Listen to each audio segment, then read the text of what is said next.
welcome to Steve Marriott Coaching. Now in this session, we're going to talk about the effective use of judgment, or if you've watched the previous video, empowerment. And more importantly, how you can avoid some of the common pitfalls that we've made historically to create the best environment for your people to use their best judgment. Now here's the honesty bit.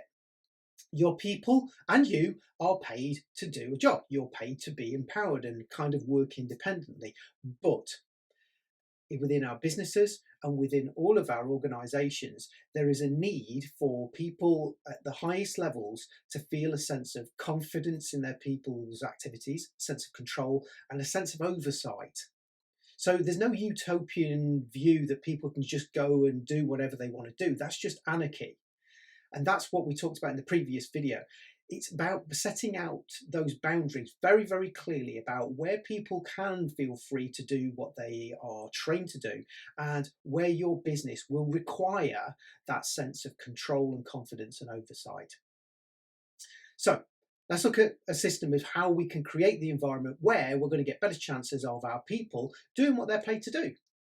So when we talk about empowerment or effective use of judgment, what we're actually saying is enabling our people to use their knowledge, their expertise, their skills, their craftsmanship to make decisions and take actions independently.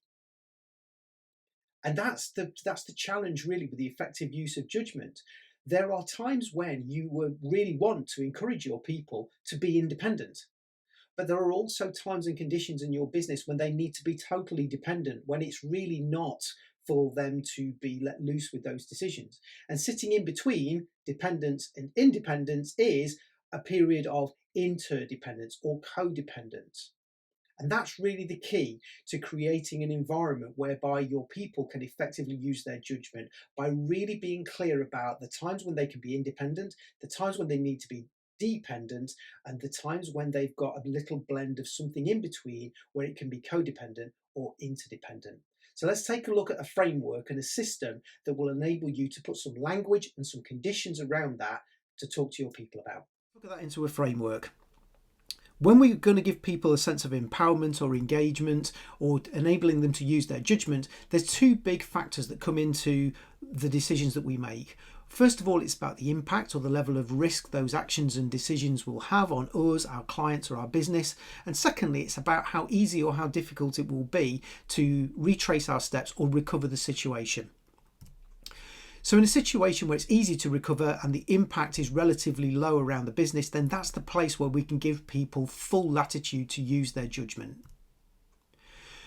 When the impact is a little higher, but it's still easy to recover, what guidance we can give to our people is to remain focused on the outcomes. So make decisions and take actions based upon achieving the goals that we have clearly set out. Anything outside of that needs to be considered, but anything within that scope, go for it. As things become more difficult to recover, but the impact remains low, give people a permission to use a cautious, explorative mindset. So be open to making those decisions, but remain cautious because of the level of difficulty that it will be to recover. And then finally, if it's difficult to recover and it's had a huge impact on the business, then that's a time for compliance. Judgment isn't going to come into this. This is a time for just following procedures and doing what you need to do. On an ascending scale, that's how it looks. So starting with compliance, the situation's difficult to recover and will have huge implications for everybody. So that's just do as you're told, follow procedure. Stepping away from compliance, we go into cautious exploration because it might be difficult to recover, but the impact is lower. Moving further out, we just become relentlessly focused on our goals and our outcomes. So give permission. If it complies with that, if it's going to move us closer to our goal, then go for it. And then ultimately the top of that ascending ladder is, if it's easy to recover, has a low impact, give people full latitude, full autonomy. So that's the model, that's the framework. It's all about impact and it's all about recoverability or reversibility of those decisions and those actions. In times when it's going to have a low impact and it's easily to recover, you can afford to just let your people go and blossom and use the full latitude and the full breadth of their experience, their training, their skills, and even go out there and experiment a little.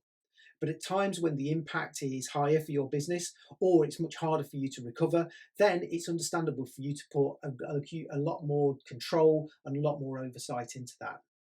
Now, I've left the model particularly loose so that you can put your own language and your own conditions in there, because the key to this is having that conversation with your people and populating those 4 boxes for you, for your team, for your business, or for that project. Have that conversation that says, what are the impacts that we could be going into? What are the conditions that we need to have? And that way, both you and your team will be in the best position to know when it's time to go full bore and when it's time to begin to limit that, and actually when it's time to just sit and take instructions and receive that level of control. I hope that works for you.